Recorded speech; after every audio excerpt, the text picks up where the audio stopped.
So, yes, I noticed We're that. live, it says. Let's see that. It's not there.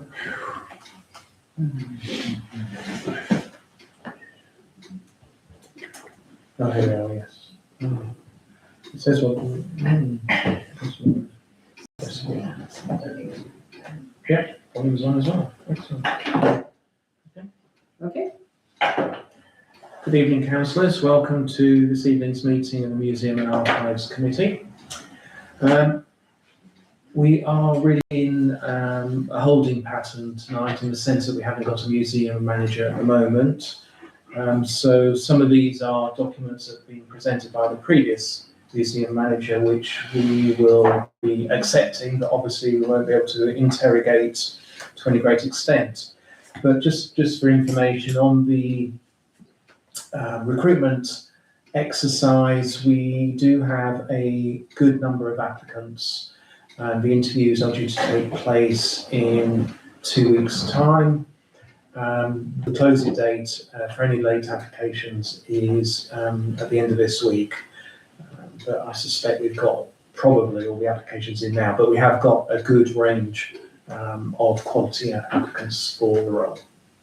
So we'll see where that goes. Thank you very much. Town Clerk, have we got any apologies for tonight's meeting? Councillor Morehouse has a personal. Thank you very much. Moving on to agenda item 2, declarations of interest. To receive any declarations of disposable pecuniary interest from members in respect of business to be transacted on the agenda. Are there any this evening? No. Move on. Public participation. Have we had any requests this evening? No. Move on. So agenda item 4 is minutes of the Museum and Archive Committee meeting. The last meeting was held on Wednesday, the 22nd of October. Does anybody want to raise any comments on those minutes? And if not, I'd like somebody to propose to accept them. Propose accept. Councillor Ripley? Okay. Yeah. Thank you very much. I'll just sign both. Yeah. Somebody wants to sing a song whilst I'm doing that? A short song.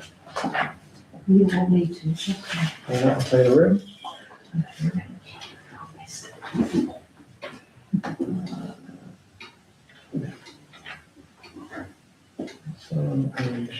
Thank you very much.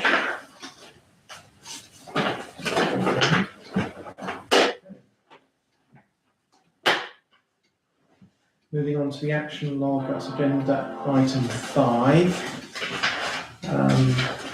Opportunity for anybody to call any out that they want some information on, but the one I wanted to mention was 10/25/5, and that related to the wall being repaired downstairs. But that was a precursor to that was the gutter repairs taking place outside.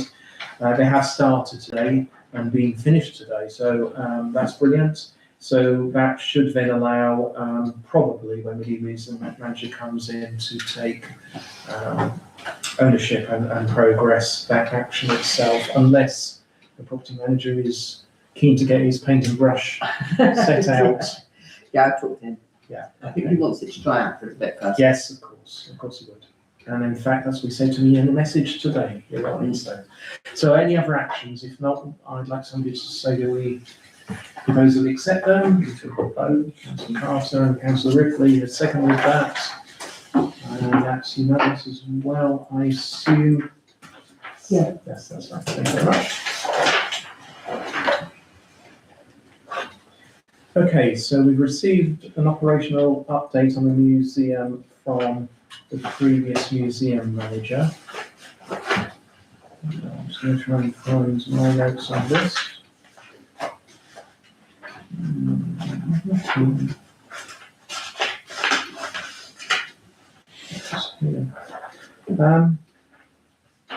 So one thing I wanted to do was just in retrospect thank the previous museum manager and the amount of handover notes that they completed. I suppose not surprising that the previous museum manager would have been so conscientious, and they provided a great deal of information that the new museum manager will be able to rely on in terms of in terms of understanding the ways of working here. Not to say that they won't change them, but they'll certainly have the baseline in terms of how it was done. So there's a great amount of stuff to go over. So I'd like to note my appreciation for that on behalf of STBF and the council. So does anybody have any comments they want to make? Because in some ways it mirrors previous reports we've had on performance, and we did discuss those in October. So open to the floor. But I won't be able to answer any of the questions I expect. I just have one, if it's been previously said, obviously the visitor figures seem to be quite down during July and August of last year. I was just wondering, is that a reflection on it being the school holidays, or is there any other basis for that being down so far? If my recollection is correct, the museum manager said there wasn't any direct explanation for that. However, on the plus side was the actual donations have increased over the period. So, and again, the museum manager then wasn't quite sure about why we had the two and how the correlation actually might work. So that would be something for the future. But I mean, obviously one of the challenges of any new museum manager is about how do they take the museum to the next level of performance. Because this shows how important it is that we have the temporary exhibition, because we know the council runs an exhibition brings a lot of people extra to the museum, and otherwise we just go stay and people pop in and then they go out. Yeah. So I think we need at least 3 temporary exhibitions in the guild, because there's so much to show that we There is. can't. So, Yeah, and I'm fully in the group. I mean, I was in this Sunday, 3 hours, and the weather is nice, horrible. Yeah. We had 8 people. Time of year, weather. Yeah. Yeah. And maybe the museum isn't, it's surprising how not well known it is, particularly with our local residents. Have you got a museum? Do you have a museum? So yes, so there's another challenge for the new incumbents about how do we take promotion to the next level as well. Any other comments?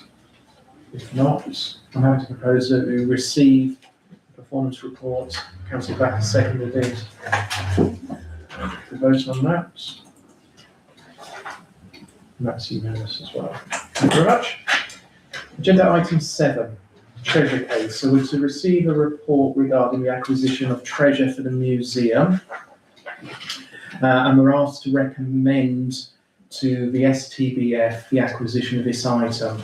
So this, from my perspective, was something that the previous museum manager flagged up with me just before we went. I didn't know about it, but they did flag it up, and this was a long-standing item of discovery that they had now been approached whether we did want to purchase it. Now, as you can see within the report, the purchase price, I believe, is £35. And I think for me, one key point that jumps out is that the museum currently contains very few Bronze Age items. And therefore the previous museum manager's recommendation, which is what was made when it was first discussed, was that we should acquire the collection. So again, happy to take any comments. I was just going to say for £35, we can't go wrong with it, can we? I mean, it just seems like a complete giveaway to me. Okay, so Councillor Mack was next, and then Councillor Parton. The sum is trivial, the 35, but to be honest, I'll be just acquiring 3 pieces which will be very difficult to display, hard to put into context, and we don't even really know quite what they are. As having worked in a museum, with lots of artifacts, and we've already got an issue about the collection store, I'm not convinced it's necessarily worthwhile. And it isn't the sum is trivial, but it just doesn't seem to me to be particularly relevant. I know we are being chased to give an answer in terms of taking it, and I personally would be happy to rely on the previous museum manager as the professional on that, but we'll come to that vote in any case. Sure. Yes, it's Councillor Carter next. I'd just like to propose that we go ahead, as Councillor Ripley said, you can't really go wrong at that price. And they might sort of realise how much it's really worth and offer it to somebody else. Okay, we'll take a couple of comments before we take a vote on it. So it's Councillor. Well, I would like to support the acquisition, and at some future date, it may be possible to work out what these items really are used for, and Yes. how they fit into a larger piece. Thank you very much. Yes, I just wanted to say that the thing that's missing is a picture. Yeah. Is this just a nothingness? Mhm. 35 quid, yes. It's personally, I think it's meaningless. Yeah. It's a bit of copper or a bit of brass or. Yeah. I was just going to say about that Roman bowl, because the person that found it, the person that owned it at Wingham, I think we had it on display for over 3 years Mhm. before they decided to sell it to us, and I think the price was set by the British Museum. So luckily it didn't go into open auction, we've never been able to afford it. So I think it is quite important that if we are available, we can purchase fresh, when they come up, because they're always digging around here, aren't they? Yes. So non-stop in digging around. So if we can acquire new objects, I think we should do it. Yeah. I think it's just another one on this or something. Okay, thank you. So I think we've got firstly the museum manager's recommendation. And this is the end of the process that they pursued, so it's not starting out. It is filling a gap without knowing what the actual items look like in detail. It's filling a gap in terms of the history around a period that, as was said in the report, that we have very few items of. So on that basis, I've had a proposal from Councillor Strickland and seconded by Councillor Carter to recommend to STBF to purchase it. And if we go to a vote, 2 abstentions, rest of 4. Does it have to go to STBF? It's a £35, yes. Why? I thought it was up to 3,000 litres per group. If you're happy it's within the Yeah. 40, the 20, Within the then, limit, isn't right, it? we've done it, Ben. Yeah. Okay, go and buy it. Yeah. That's the budget. I'm sorry, just on that point, Mr. Chairman. Yes. It did say in the report that they come out the museum funding, is that correct?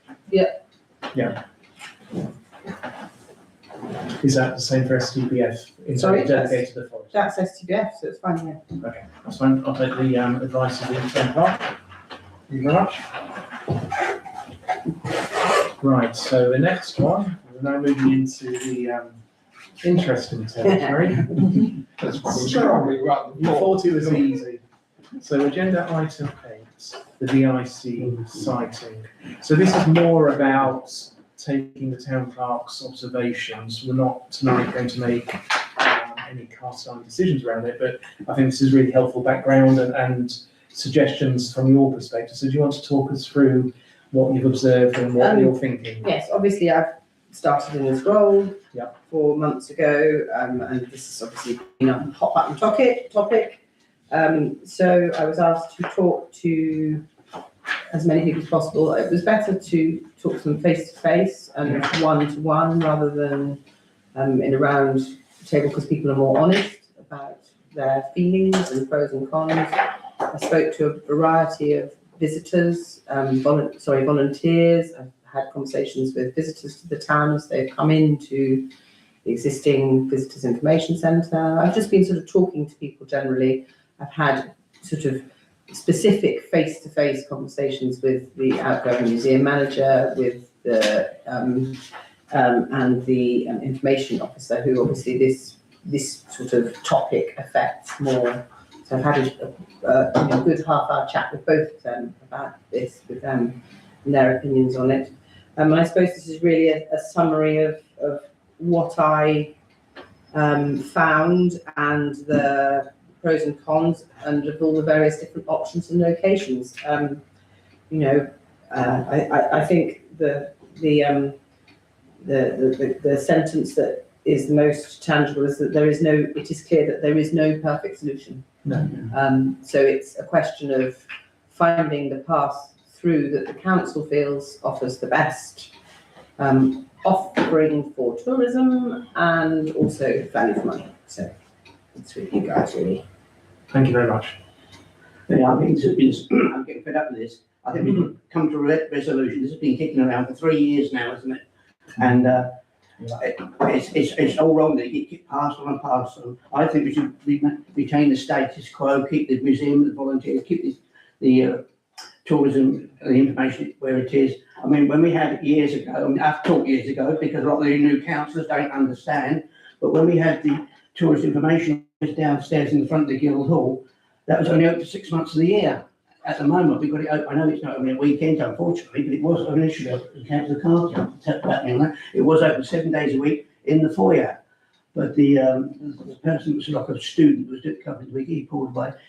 So we've got it Monday to Friday there. We do have big totems, 4 of them, that never go outside. It says tourist information or information, so they're never there. No. And also, that person was employed to sit there to act as security as well as doing clerking. She also does, I think, mayoral secretary as well, and other work within the Guildhall.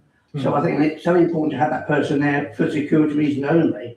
And I think that we should keep this as a museum, because I know all the museum volunteers I've talked to said they'll walk away. That's what they've said. They will not do. They do with little, leaflets at weekends. Mm-hmm.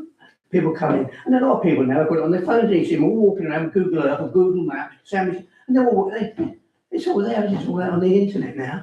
So I think we should just keep the status quo and finish this recommendation of the town council. Keep it as it is. Thank you. So in many respects, I have a lot of sentiment in terms of what you've expressed, and I'll express my views in it. I know Councillor Anderson was ahead of me. Yeah. It seems that the big problem is the weekend, which is when we would expect to get most visitors, and for which we don't provide them with person-to-person tourist. They do. Can I just finish?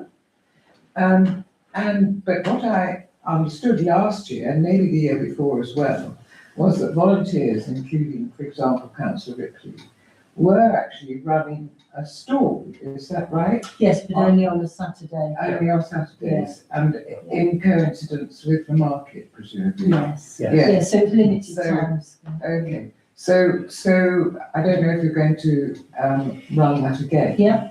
So we're talking about Saturday afternoons and Sundays. We are. Basically.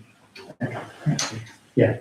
So my perspective is, and I think we do need to bring this to a head in terms of actually having something in front of us and then we decide. For me, because we're in here, museum and archives, we should be really focused in terms of what that is here to deliver.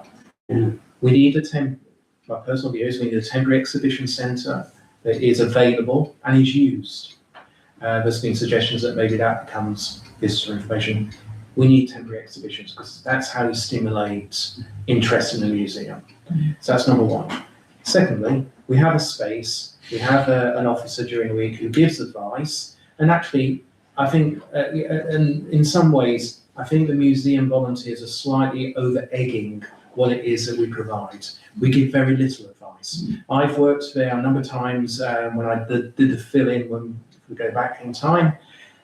Not many tourists come in for anything other than a leaflet or a little bit of information. Other stuff like bus timetables, etc. You would argue that's probably outside of this of tourism information. So the core stuff around tourism was limited. So the onus on the museum volunteers isn't great. However, that can be fairly well addressed by making sure we have a good stock of leaflets in there. Now, on a Sunday, if somebody comes in, you can have a leaflet. And if you only get 18 on the Sunday, No, we do have a lot of then you can leaflets. fill a bit of time in. Yeah. So I don't think this is a difficult nut to crack. What would be ideal is we would have a lovely information centre. For me, that would probably be in place it is today, but that costs money. But as a minimum, we should be having better signage. There is no signage. So when people are coming onto the forecourt, they think, well, there's nowhere for tourist information. So we need to get those signs out, or a alternative, which is in this report. So that's my perspective. I think it's a small number of steps to take will deliver what people expect now. One of the questions is, where's the toilets? Weekends. Yeah. Councillor Murray, was it Councillor? Was it Councillor? Sorry. I'd like to thank Sophie for doing such a good, comprehensive report, which is I think it's been helpful. yes, it has. I like the idea of the extra stands. I've been saying for Donkey's Yonks and about the signage out there, there is none. Virtually, it's just but I do think we should steer away from the adding anything extra to the museum. I think it needs to be in the entranceway to the Guildhall and focus really on that good signage and lots of information there, because that's what people want. They want to need to know where to go, and there'll be lots of stuff in there when they get there for them to take away. Thank you. I think it was Oh, Councillor. it's just to say with regard to the displays, the little wavy things that go up, I made a couple of stands this time last year, I think the year before, in concrete, so that they could go out. I'm hoping they're still being used because they were quite robust, and I still have the support that I can make. Yes, more so I mean, necessary. within the report, there is a version alternative, so I think it's something that. It's, I literally went onto Google Images and clicked, so, this is, But we have an some, indication. we do have some, but Yeah, just very strong. but the problem is it is a wind tunnel, that's the only issue, so Oh, it needs these to won't be, get, so it needs to be very strong. Oh, no, these won't get knocked over. Councillor Coulter. So I'm going along with what everybody's already said already, but just obviously it's this weekend provision. So, I mean, Mrs. Carter and I, we go off to several different places, both down here and up in London, as do, I guess, William and Claire. And when you go somewhere, it's nice to have somewhere at the weekend, or for those of us that work, it's nice to have somewhere where you can pop into. So for instance, if you go down to Rye's got an exceptionally good tourist information office down there, and it's open at the weekends. And of course, they've got the toilets very close by. And I think there should be some provision for cover at the weekends to improve things. So we can't have just the status quo, because then the status quo means, As it is, stays the same. That's quite simple, isn't it, status quo? yeah, but there's not in the summer, and you would think in the height of the summer, there's lots of people coming in. Yeah. And so you've got only 2 museum volunteers in. If a crowd of tourists come in, who's going to deal with those tourists? That's what I'm saying. So we need something to assist at the weekends. So Excuse me, Chair, I think you'll find that Rye's run by the district council. So, sorry, on Rise, I just double checked because I knew this was the case. Rye Tourist Information Office is no longer open. It has been closed. So, however, they're providing information to tourists, it's not down where the waterway is anymore. No. So for whatever reason, and that is a very busy place, full of tourists. Yeah. The spirit is right. Yeah, it's been closed recently. So the spirit is right, but then somebody needs to own a project where they can generate volunteers to be able to do that and to find space from where it can operate. So anybody puts their hands up who wants to go away and come up with a solution rather than say, we need to change it, I'm happy for them to own that. Yeah, I think they've Because got, I don't think the volunteers are out there that are going to come. well, I think that's why Rye's closed, can't get volunteers. And I think, I'm sure it's parish council, not parish council, district council. We just have had report after report about the difficulties of the museum manager to get volunteers. Yeah. Talking to the people in the mining museum last night, they've got exactly the same problem of getting volunteers. All right, they're slightly specialists, they're trying to use former miners who would actually explain in detail how it worked, and that was very good. But everywhere struggles nowadays to get volunteers, and to get more volunteers, I think, will be a little bit optimistic, to put it mildly. And again, when I was a volunteer in the museum, I don't recall us ever having a major problem, because often if someone's asking for something, a group come in, 1 or 2 people will be asking the question, and the others are people are listening, and we just handed out the brochures and said, okay, your first destination is St. Peter's or wherever it is. Councillor Ripley, is that your experience as well? think so. Yeah. Yeah, we always managed to speak to the people that wanted the information, point them in the right direction, for sure, yeah. I just want to come back, if I may, Mr. Chairman. Councillor Franklin needs to back me up this time, because previously when we had the tourist information in the Hive, we had very good staff that were working there, and the thing was perfectly run. I'm not saying let's move it back to the Hive, because we need the temporary visitor centre, but I think this town is missing a trick. We've got a very good tourism forum. There's people trying to put more events on, more things like that. And basically this council's saying what we've got is what we'll stick with, which, we're a very go-ahead council and we punch above our weight. And this is a good opportunity. I think Councillor Wiles, last time you came up with some really good ideas, didn't you, for moving the Visitor Information Centre and improving it. And it now seems that we're all very reticent to make that improvement. If I can talk on this, I know I'm not a member of this, but I did a report, you remember, some people remember 2-3 years ago about tourism. And one of the options was that the tourism service be relocated into the museum. There was some backlash to that from volunteers, but I don't think that's something we should cease any discussion on it, because certain volunteers are against it. The fact is that the Visitor Information Centre we have in Guildhall is open 3 hours a day, 5 days a week. That's not a visitor information service. It's not. And 99% of the people who walk in the museum are visitors. And the museum manager admits that they provide a visitor service. If people ask, where's a good pub, where's the bus stop, or where's a fish and chip shop, the museum volunteers don't say go around the corner. They give the information. And in the town clerk's report, option 3, which I think is the best option, is to relocate the visitor information to the front desk in the museum. The single pro there is one point of access for the visitor experience. That is the most important thing. You can't be sending people to different places to get the same information. Makes no sense whatsoever. So I think having it in the museum makes sense. As I've said before, there are volunteers out there who'd be willing to be tourist type volunteers who want to practice their French or their Italian, who want to get out a morning a week to speak to people. But it would also mean the Hive could then be used for temporary or permanent exhibitions on a permanent basis. So give more space to the museum. The museum could open 7 days a week, which means the museum manager wouldn't have to work weekends, which I think is as an employer, I don't think it's fair that we're expecting people to work weekends.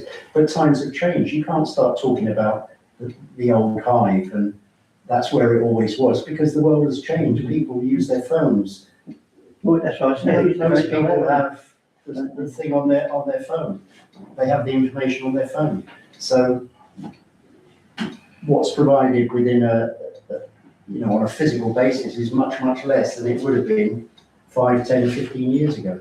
So, we have to grasp this situation, and where the visitor information is now is not a pleasant experience. Through that wind tunnel, through those heavy doors, makes no sense.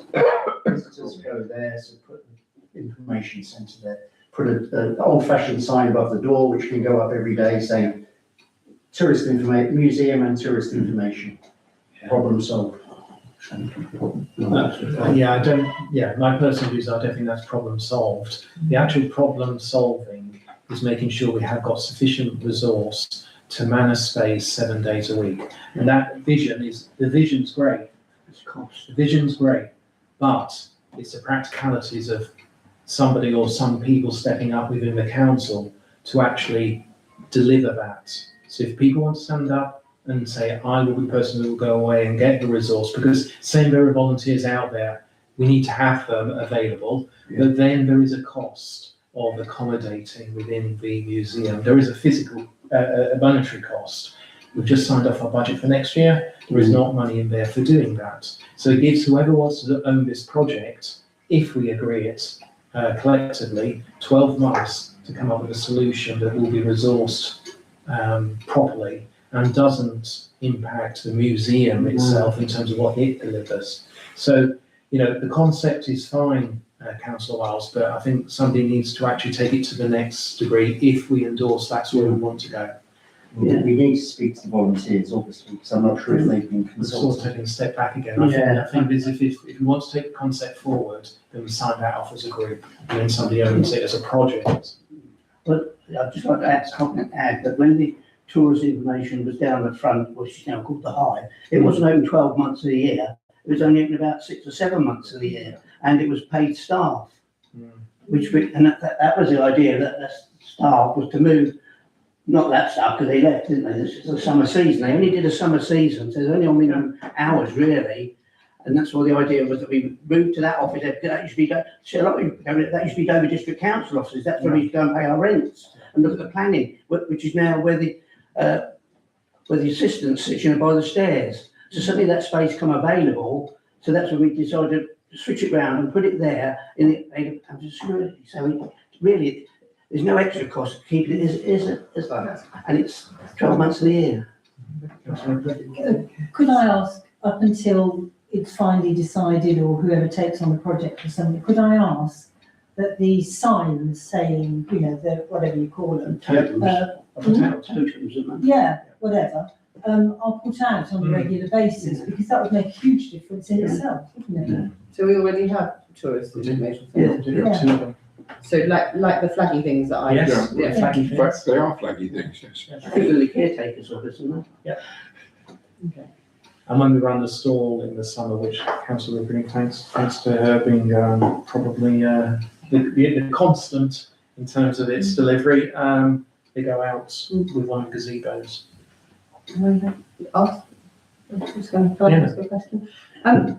I mean, having gone round this buoy, I mean, not so many times, so obviously you guys have been round it, but I mean, they're just in the process of fixing the gutter, which will mean that wall will dry out. And there's a big blank wall there that I don't understand why we can't put a whole bunch of, because there are already probably 3/4 of the signs, because I've had a look, 3/4 of the signs which are in the hall are already in the visitor centre, in the museum. Millie said to me that she keeps the map, any that there is to do with history, but she did not keep anything that was nature reserves. But it's quite a limited selection. There's probably 5 or 6 different sorts of leaflets that are not included. So, and speaking to volunteers, they're very clear they didn't want it to be messy and cluttered in the museum, and I completely agree with that. It's got to look smart and slick. Yeah. But I don't understand why we couldn't have really neat and tidy little pockets like we've got up in the hall, put onto that wall at very little cost. Yeah. And then we're kind of there. I don't see what more really needs to be done. I was just going to, that wasn't a bare wall though, was it? There was a display cabinet there, and because all the water could down come through. It is a bare wall at the moment. It is at the moment, yeah. But that would be a very good use of that wall, You wouldn't put those it? little leaflet pockets. And job done. Weekend issue sorted. Did you get a chance to speak to the Tourism Forum people? Because I think their view from, unfortunately I missed the last meeting, was very much that things have moved on so much. As others have said, people have got far more information on their phones. Yeah. It's not as if we're booking accommodation, providing train timetables and everything else like that. And I don't recall ever being asked to do that when I was volunteering, and I'll ask Councillor Ripley, no.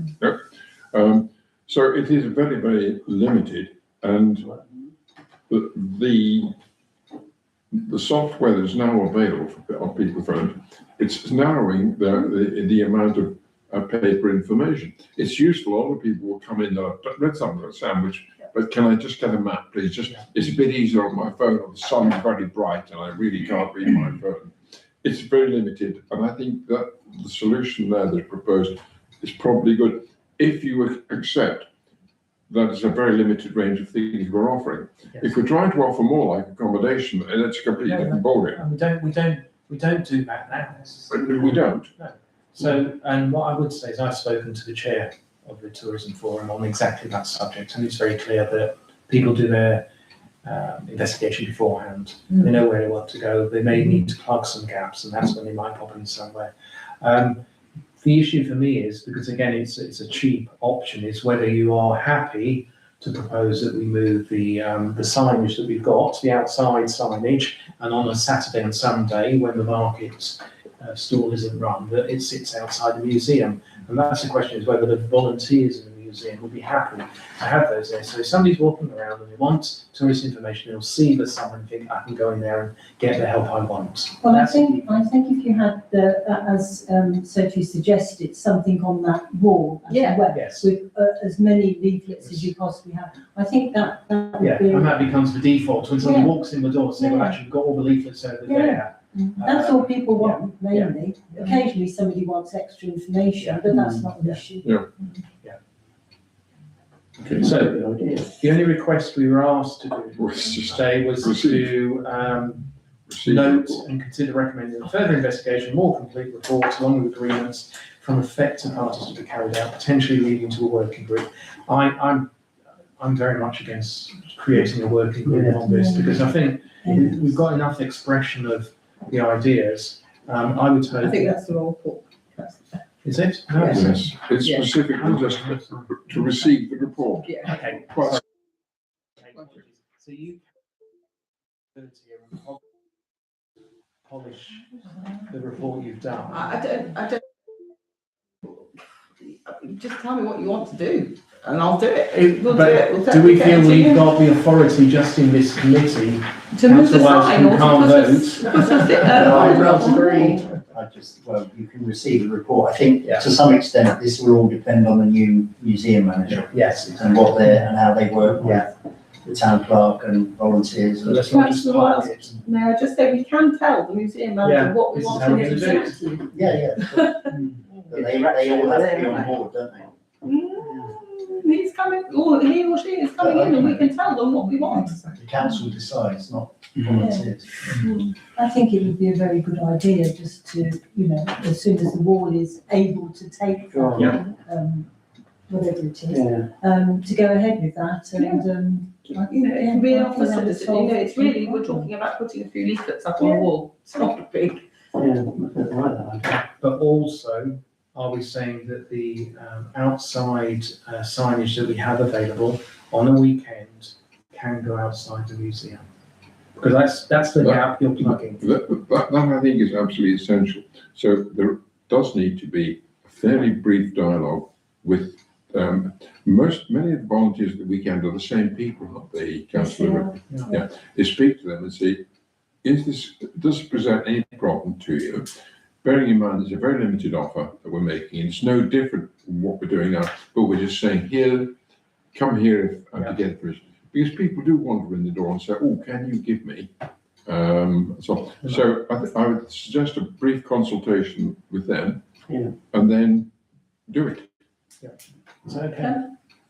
Yeah, I think, because we've got two A-balls, haven't we? They're No, I don't mean them, because people got carried around and their weights are heavy, that's why they stopped using them, because they've got the weights are too heavy. We solved one problem, we created When another. you've got the A-balls, just put a little bit on the bottom, information.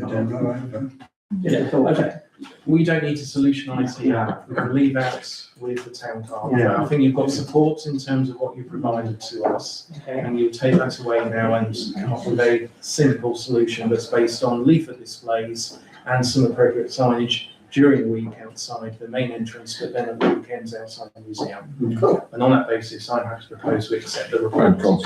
and a bit of And a bit of consultation, yes. That's fine. In that case, Can we have a second on that? Does that mean we're almost white smoke? Yeah. Got one abstention and the rest are for. Okay. Councillor Mallett's moment. And that was the easy bit. Yes. Archive, storage and access. Yes. The all floor right. is yours. If I can just summarise, basically, over the last couple of years, it's every so often somebody mentions buying a building, using money that comes from Maddox, from the Tollbridge Fund, you see buildings come, but fundamentally to have somewhere where we can have a larger museum. This was catalysed also, and I'm going to blame Councillor Sugar for this, and taking me to Brightlingsea to see their museum. We have so much, at the moment I would call it stuff, because I think that while it's on display, they are items of interest. When it's stored away, hidden away, fundamentally it's stuff. It's like sort of, it goes in your attic at home. And I have been racking my brains over some time, as I'm sure others have, where do we put it so that it facilitates archiving, storage, access, visibility.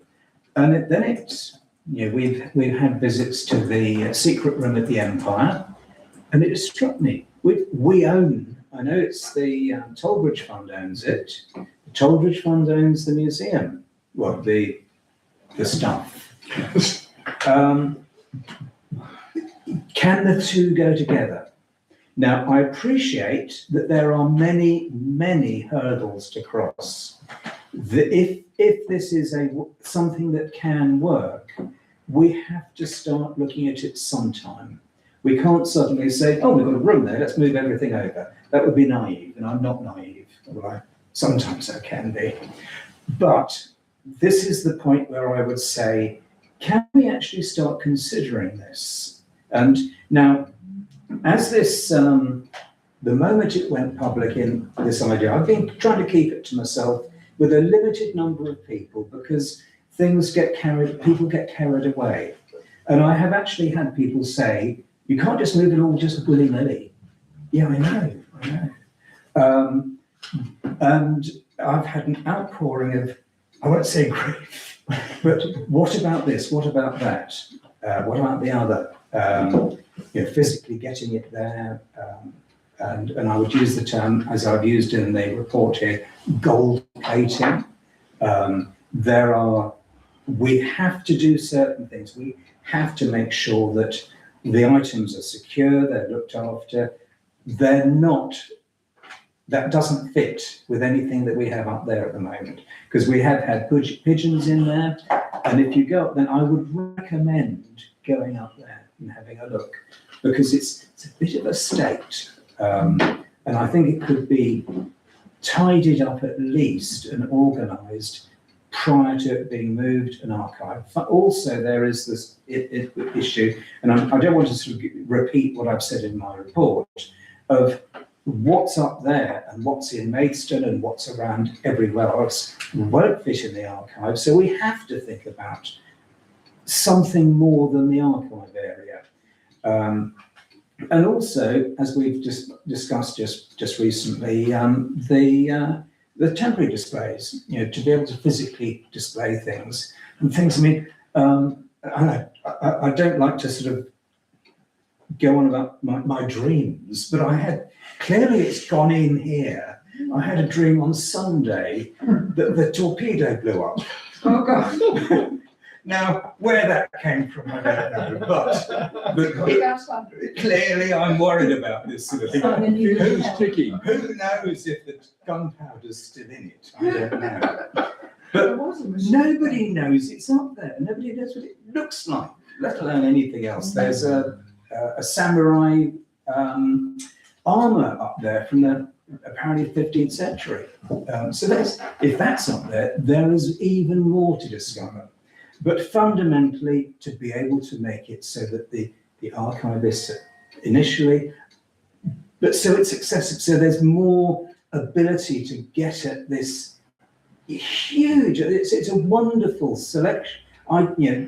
what we have is wonderful, and we're hiding it. And I think we need to start talking about that more seriously. We don't talk about it. We talk about the organisational elements, the accreditation.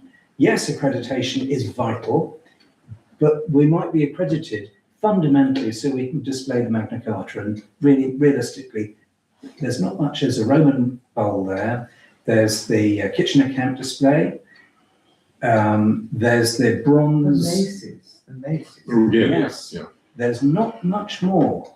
The other area is, and this is with this becoming a little bit more public and people talking about it to me, certainly, is the archiving. Obviously, that is ongoing, it is necessary. But as I was aware, is being archived onto a spreadsheet. I don't think it's appropriate. Certainly looking at it in terms of tens of thousands of items, putting it on a spreadsheet is a bit nonsense, really. I mean, no criticism. People do what they're happy with, what they're confident in doing. But apparently we do have modes and a license for using modes. Modes would allow us to make it to go online. It would be multi-user. And it would, if it's online, then I believe it would take a lot of the pressure away from when are we going to go and see the archive, because it can be updated live, it can be seen live, and people can get it, and there can be a simple display. You know, it can be like museum.towncouncil.gov.uk, stating we are working to complete the archive, rather than wait a couple more years, wait 3 or 4 years, whatever. It makes it live, and it means that we don't have to, in 2 years' time, say, well, we've got a fair old way through, let's get it on modes, and then saying, actually, we don't know how to. Let's cross that bridge now. But stepping back from that, we have a new museum manager coming in. As our town clerk has commented, we are in charge, it's ours. Who said, no, who said, you, sorry, Councillor Anderson said. Councillor Wiles. Councillor Wiles. Somebody said, we're the town council, it's our thing. We have a manager coming in working for us. We need to give them guidance on behalf of the town, because we are the conduit of the town. And the other thing that I think is quite important, well, there's 2 other things that are quite important. Sustainability, as people want to donate. Now, one of the things that came up over the last 10 to 15 years that I've experienced is you go and find archives about your own home, all the solicitors disposed of it. About 30 years ago, there was a mass culling of data. No doubt there's an awful lot about sandwiches that's been lost. And if there's nowhere to give it, nowhere to sort of say, is this of interest, then, you know, and at the moment we can't accept anything, we're busy. And the other side is, dare I say it, we're the good guys. Who knows what comes after us? And we're looking at it in, I think, a very sensible, mature way of making it sustainable, making it work. If we have a council that comes in and says, oh, let's just get it out there, I don't really think that's quite going to work for us or for the town. Thank you very much. Thank you, Councillor Mallett. Councillor Franklin. I don't think the cinema is going to work, because we've got, I think, another about 25 years lease on that building, I think, haven't we? And the access isn't very good either, especially when they've got functions on underneath and filters underneath. And also the other access is down through, up the back, which is basically fire escapes. So the access is terrible, plus the fact that we have, you know, we do have someone leasing the building. So I think that, to me, that rules that. I know it's a beautiful space up and up there. I think it'd be nice making another little mini cinema, actually, you know, doing black and white films, silent film. But that's beside the point. I think we could do a lot more with this building. I mean, look at all the blank walls around here. We used to have all mayors, past mayors up along here. They took them down when they were doing the forecourt, but they never brought them back.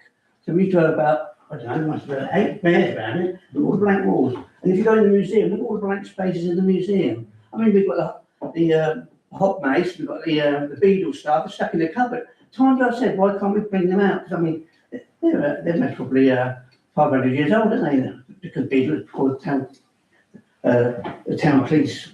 And the attic, I mean, this building's going to be 500 years old. I mean, people were working up their candle and little lanterns, weren't they, with pen and quill? I remember it well. But why can't we get an architect in to say, look, this has been used up to, say, what, quite recently, isn't it, 5 to 10 years ago, they said, suddenly you can't come up here. Well, why don't we get an architect in there and say, why can't we make this space and make it, fireproof? And I think we also look at the maritime, the torpedo. I mean, we're working on the Fisher Gate. I hope to make that linked in with this museum. So a lot of the maritime stuff could go into the Fisher Gate. I mean, I know there's access problem, but there can be loads of money what's been there. And perhaps we could get a new staircase or even one of those little chairs that go up, on a rail. Stand stair, all should mention trade, but there can be so much, we've got space already available. And I don't know if you've looked at the drill, I don't know, is there any spare space at the drill at the back? Very probably. But anyway, I think I'd like to see this building used more stuff exhibited within this building. Councillor. I'm very interested in this idea of having a sort of summer ads, and I congratulate Councillor Knight on opening up the debate, because I think it's important, because clearly we haven't got, I don't think we've got the space for all the artefacts that we already own, the artefacts that we might acquire.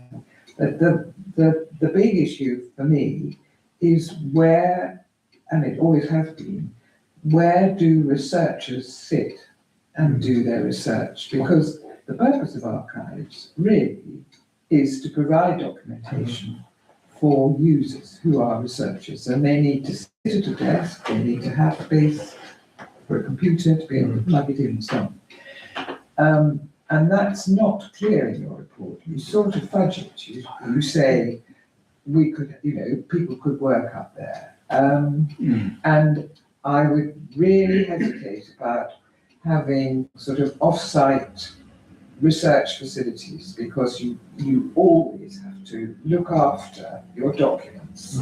And, researchers are not reliable. They can walk out with documents very easily. So, I mean, any archive will make certain that is impossible. And I think it might be difficult if we have it off-site. But, so I think that would have to be very carefully thought about, because I don't know, even with the use of the undercroft, if it ever comes into proper use, whether there is enough space there for researchers who can be supervised. I think there might be. But I still don't know how that is planned. But the other place that I was going to suggest, other than the cinema, is the drill hall, because I do think there is empty space there. And it's a much longer lease, as I understand it. I don't know. And it's open all the time, which the cinema isn't. So, I mean, I congratulate you on opening up this debate, but I think, we really do have to think about what the multi-purposes would be. They would be storage, and research places. I bring a lot of what Councillor Anderson said. We need some clarity as to, is this primarily a store? Because we use the term store and archive interchangeably. They are completely different things. There's a museum store. A lot of museums have now opened up their stores. If you look at some of the big national museums, and some places have opened up where conservation occurs. So you look at the Natural History Museum, the British Museum is going to do something, London Museum is doing a major project to actually make the store much more visible. So we need to be clear, is this primarily a store with the occasional object brought out, especially like the torpedo for display? And that could be one use. I think the archives bit is a slightly different issue, because that is primarily going through documentation and whatever is already online. That may or may not be in the right place. The other clarity that we need is just how good is the access to the secret room. A lot of the places that we mentioned, the access is not great, but if it's primarily a store, the access bit, once you've got the items there, is much less of a problem. But if you make it a full research centre, I'm not saying you My, should no, do no, it. no, no, no, my intention was that the archiving or the access to the archives was by our archivists, Right. not by the public. Oh, I see. So Oh, I didn't know Im- that. Important to understand, but I agree with all what Tom's saying. I was going to say, and having been in a large museum, you try to display elements from the collection that are not necessarily able to go to the main gallery, but you may have smaller exhibition, and I think you're thinking of some possibility like a torpedo or whatever, but it'd be primarily a store which people might allow some limited access to. And I think that would be very useful, and it also frees up this problem up that we've got up here. You have to be supervised, actually. Yeah. So I think if you're able to scope this out and ask perhaps those 3 questions, that will give us a lot more clarity. I think it's a good idea to actually look very constructively at space that we've already got, be it the drill hole, be it this place. So Councillor Carter. Oh, thank you very much. Well, 5 years ago, of course, we did have, before the actual fire safety was undertaken, we did have a thriving archive, of course, in the attic, and we had a large number of volunteer archivists. Yeah, I used to use it this. And most of those are actually, the reason I know is because most of them are on the History Society committee. The second thing is the History Society probably gets anywhere between 10 to 20 requests a week from people to the website saying, can you help us with this information? Can you help us with that? And I think this week I've already redirected 2 people to the town clerk, whether they've contacted you or not, I don't know. And they were asking for information. They said, oh, can we get this archive information? I said, no, you can't. I think what the thing is this is really, really essential. And talking as chair of the History Society, I mean, this is incredible. We're sitting on all this information up there, as Councillor Mallet has said. Nothing's been done with it. We were promised that the Undercroft would be readied and made available for people to go and meet the archivists and sit there and undertake their research there. That's what we were promised, but that's never come about. And in those 5 years, no solution has been put in place for this. We've just been told, and I hasten to add, the current town clerk, if I may use your terminology, told me on a recent request that I had from the from the Medieval Centre, was I couldn't let you go up to the attic because you'd be burnt to a crisp. Well, don't want the FTC to, I'm sorry, I was being So- tongue in cheek. And yeah, we have had other people, including Councillor Malik, Anyway, that all aside, that's the history of things. We do need to, on behalf of the History Society and all the historians in this town, we do need to do something about this. I actually sent an email to Councillor Mallet after I read this report, and I thought it was a good idea, because I'm glad Councillor Mallet has stuck his head above the parapet and said, look, what about this? It might not be 100% perfect, but what about going with this? And I see it, if it's for storage reasons only, then the information could come out, it would have to come out of the attic anyway at some point. It could be taken to above the cinema, and at least when it's stored there, that is the opportunity to archive it. And the second thing that I'm really upset about, and I'm surprised Councillor Mallet has said this, but 4 years ago, we were told that the mode system was being used and the licenses were renewed for the mode system. So I must have been under a massive misapprehension, but I was told that the archiving was on the mode system. And in fact, to back that up, no disrespect to her, Millie came to me whilst I was in office and told me about she needed to renew the servers for the mode system. And we had to agree some money for the servers for the archive system. So you've really surprised me if everything is. I would hope to stand corrected, but that my understanding, and Councillor Ripley might have a better Yeah, Well, I mean, I volunteer in the archives, as you know, and I haven't got a bloody clue what I'm keying into. I just know I key in the information, but I'm not sure what, what it goes on to. Well, I saw on the screen and it was Yeah, Excel. but I couldn't say one way or the other. but just to conclude, sorry, Councillor Ripley, if you don't mind, just to conclude, I think the terminology that Councillor Mallet used in his report was, if we don't do, once again, if we don't grasp the nettle and do something about this now, another 4 years could go by with some, I won't say bad guys, but some different ladies and gentlemen, and nothing will be done. And we are sitting on a goldmine of information, including the torpedo. So I, for one, would very much back some solution along the lines of what Councillor Mallet's saying. No archiving, nobody's allowed to go up there to archive. It can just be a storage place, and as stuff is transferred there for safe storage, then it is archived on the way over there. And we need to do something, because the last time I went up to the archive up here in the attic, as I said, there was massive evidence of pigeons infestation and dampness. Now, if we are the custodians of what's up there. If we don't do something, we're negligent. So thank you very much for letting me speak.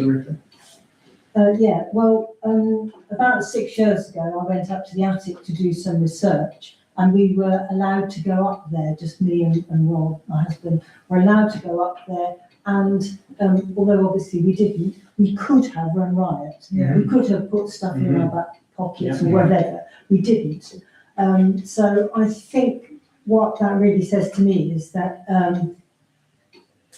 things would need to be supervised very carefully wherever they go. And if they're going somewhere like the cinema or down to the drill hall, you would need somebody to accompany whoever went there at all times, because otherwise anybody could do anything. So I think it's very one of the most important things. Also, I do believe, and I have been told, that there potentially could be a lot of work done in the attic to make it safe and secure, and to clear out a lot of the rubbish, make it tidy so that there's more space available, which would be infinitely cheaper than trying to do anything at some outside space like the cinema. Yeah, so I'll say a few things now, and then I'll move on to, I think it's there after me. So from my perspective, I approach this from a different angle, because when I read the report, it felt to me like, well, let's just go and do it. The important thing is we have recently achieved accreditation. That can just as easily be taken away. We need a museum professional in the seat to manage anything that happens. So there are a number of opinions expressed in this room, a number of opinions have expressed outside this room, and a lot of what I've heard, not necessarily in this room, but certainly elsewhere, really misses the point of this. A collection is if I bring back into the room stuff, is what's been said. A collection is really important to a museum, and many museums, most of their collection isn't on display. And we are custodians, it's been mentioned the word custodians, we are the custodians of the collection. We have to then challenge the museum manager with how they handle that, of course we do. But there are steps that have to be followed when managing the collection, and they are available. I've looked them up in terms of what should be followed, and they're quite detailed. And somebody I heard somewhere say, well, there's stuff in there that we don't need, let's just get rid of it. No museum disposes of things by getting rid of it. Disposals actually are the very last thing that happens. If there's no other alternative option available, what you tend to do is transfer the items to other museums, other collections. So what I'm trying to say is, we are all novices in this room. Everybody's got an opinion. Mine is no less valid than anybody else's. But we need a museum manager who manages the accreditation for the museum and deals with it professionally. Getting down to the detail. all the items in the attic are not properly recorded. One of the steps in the process is you don't move anything unless it's recorded. We have found through doing the work, the recording is rubbish. Yes, it is. So as soon as you move something, then you could have potentially lost it. There's a reason why it was gifted. There's a reason why it's retained, and they're parts of the process. The museum that accepts it has a reason why it accepts it. So you have to understand the process. And I'm not saying I do. I've read the process, but a museum manager understands the process. Then if you look at an alternative storage solution, it costs 50,000 to do the Undercroft. I've read the report that Linda Elliott wrote, and she has commented on this idea in another sphere, and actually she's very cautious about disrupting the collection. And I'd rely on that person who is far more an expert than I am.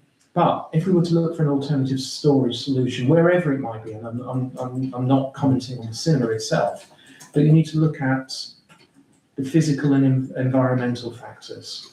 You have to look at, and these can only be done by a professional. You have to look at the appropriate storage, and that isn't just a shelf. It has to be properly designed for storage items. You have to look at the climate control for the environment. You have to look at adequate protection of the items, so how they're wrapped. And all of that is stuff I don't know, and I would argue anybody in this room doesn't know. It's a massive undertaking. So we've got 8,000 items that have been logged. There's probably 8,000 more in there. They have to be logged first. That's the process. We might all be frustrated about it, but that's the process. So you don't then just say, oh, well, let's just get in a box and we'll just move them to another building. It doesn't work. We'll lose the accreditation. So that's the direction I've come on this. Looking for an alternative solution might be where we need to end up, because maybe Undercroft isn't big enough.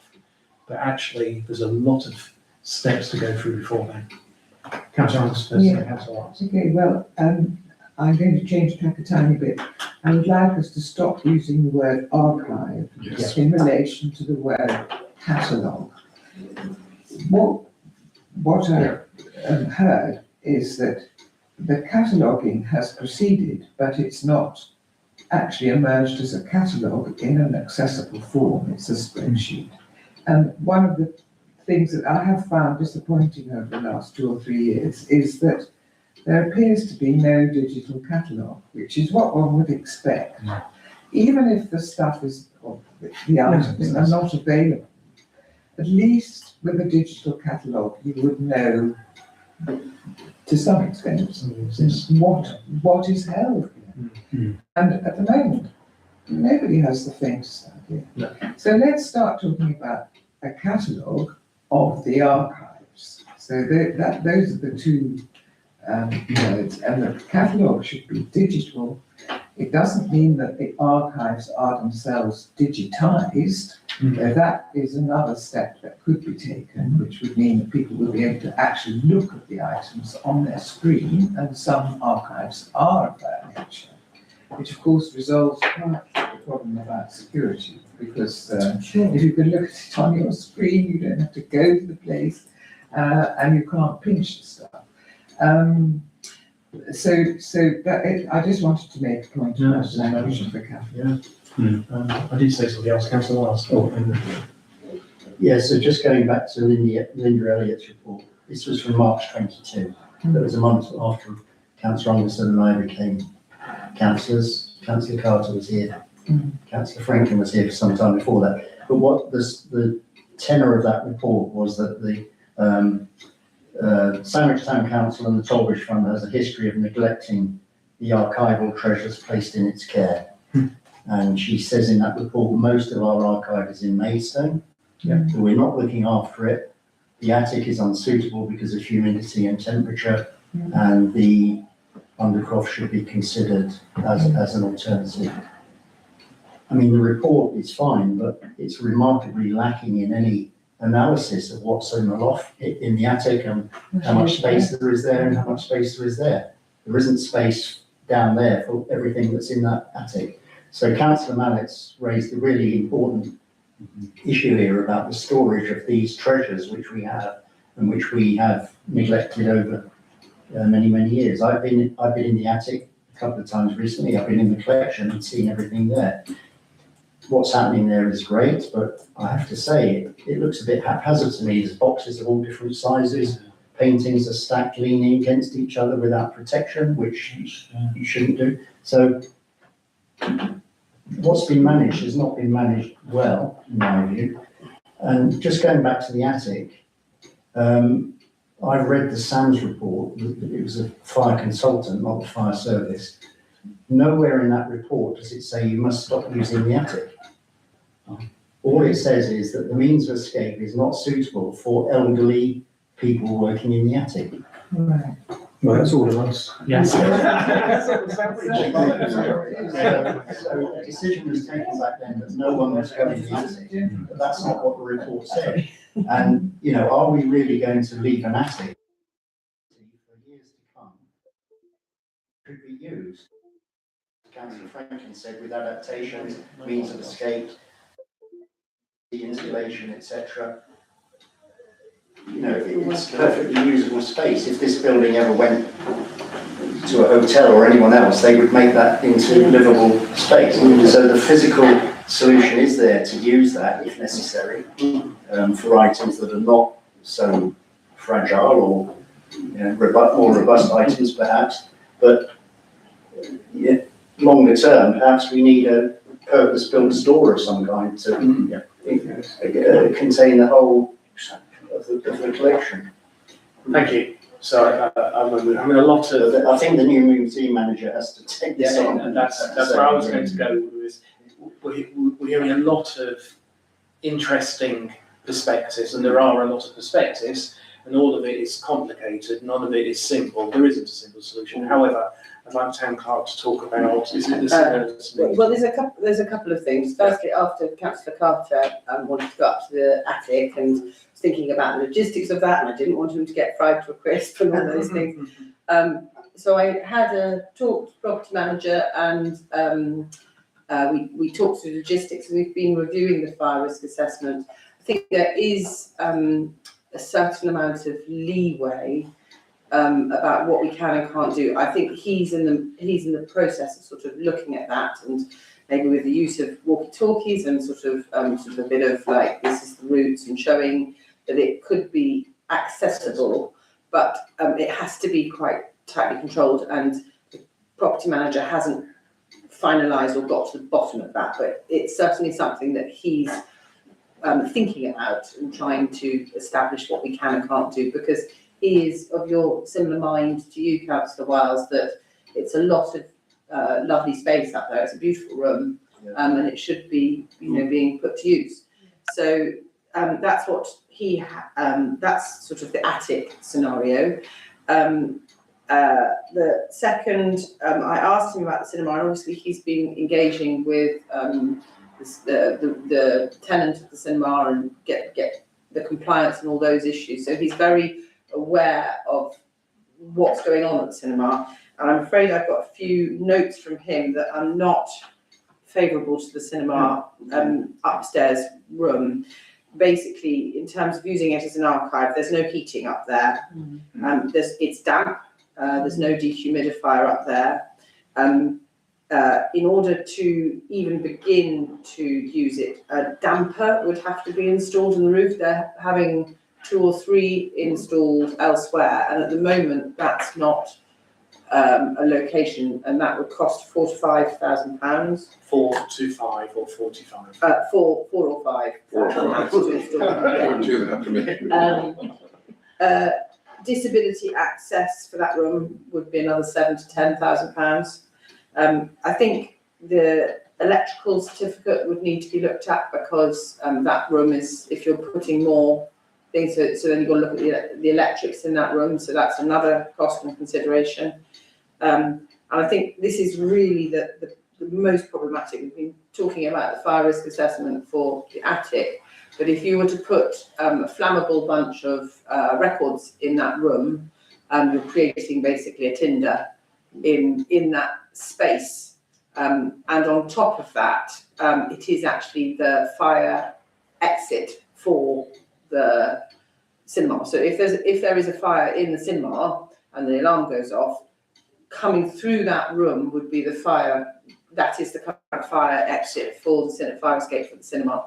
So if you then have a bunch of flammable material in that room, it's very problematic. I don't quite know how to square those circles. So there we go. That's the contribution from the property manager. Yeah, and in terms of costs and making it suitable for museum collection, then there's a far greater level of cost above that. So that's making it into a habitable space. And you've also got lots of climate controls and equipment that's needed to keep the right temperatures. However, Councillor Mallet. Right, thank you very much. Just for me, just to sort of finish off, everything I think has been said is very relevant. Though I think we should consider that up there, the challenges up there are the same as the challenges in the cinema. So we're matching that. Where I was coming from in terms of the move is focusing on, we can't go up there, we're not allowed up there, essentially. One person is essentially nobody. The cinema, with modifications and the scale of the place, allows for more people. And I was aware of the various comments with regard to the secret room. They're all solvable with money, of course. The same solution in the cinema is the same solution up here, because they're both unsuitable. But going on from there, I would hope that at least this has started the conversation going, which will continue.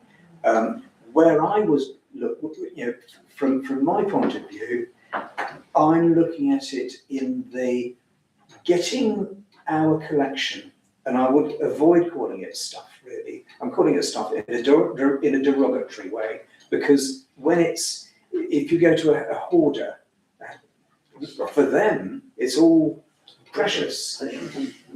For us, it's just stuff. We don't want to be hoarding. We want to be having things which people refer to and use as research and are proud of. At the moment, we can't do that. Moving to modes, moving to something which is online, and I think as important, digitising. So you get a document, because most of this is documents. We can take pictures of whatever, samurai outfits. There's some beautiful posters up there, which I would love to reproduce.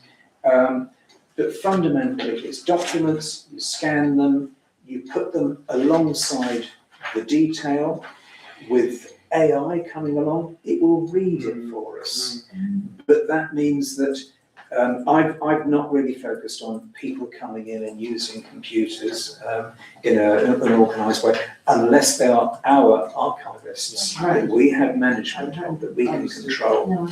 They digitise, moves on, so in 45 years, and I appreciate that digitising takes a little bit longer, but once you've got that document, whack it on, done, the next one, because it is quick.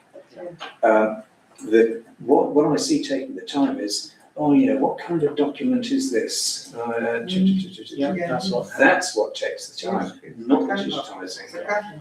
Yeah, so the cataloguing, we do the lot, but we actually step back and say, let's review quite what we're doing with the cataloguing of the archive, because I think the cataloguing, though we haven't lost anything, we can do it better.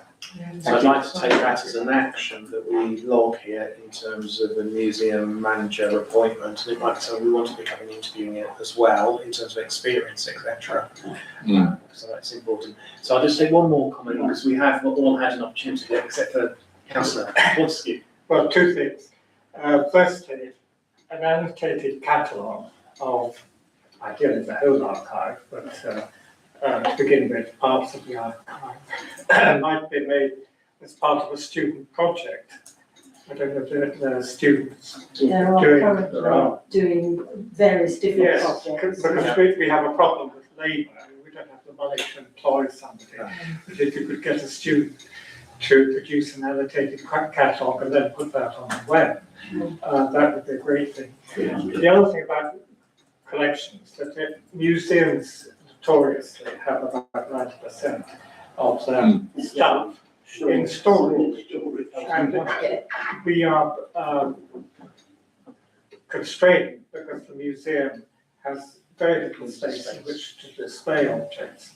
But I think the answer is to have exhibitions. And as Councillor Franklin has pointed out, if you have an exhibition, you're likely to draw in people. Yeah. And I mean, I think this, I didn't know anything about this samurai suit of armor, but I think it's just the sort of object that young people would find really interesting. And I don't know if there are any other Japanese or Chinese objects. There's Maori, there's a Maori. Yes, well, yes, although moving that might have a little problem. Come from a shipwreck. But or perhaps it could be just weapons, you could have a Yes. small exhibition, including this suit of armor, and advertise it in the Sandwich Community Museum. And I think that would be Thank Can I you. just, a great Very final success. comment there. yeah, just very quickly. Thank you, Councillor. There are collaborations currently between here, the museum here, and Canterbury Christchurch University and a few other places where students do come in and do help with various things, but that obviously could be expanded quite significantly, potentially, but that does happen already. So the new museum manager is going to have a number of challenges, helpfully guided and informed by councillors. So yeah, good luck to them. But I think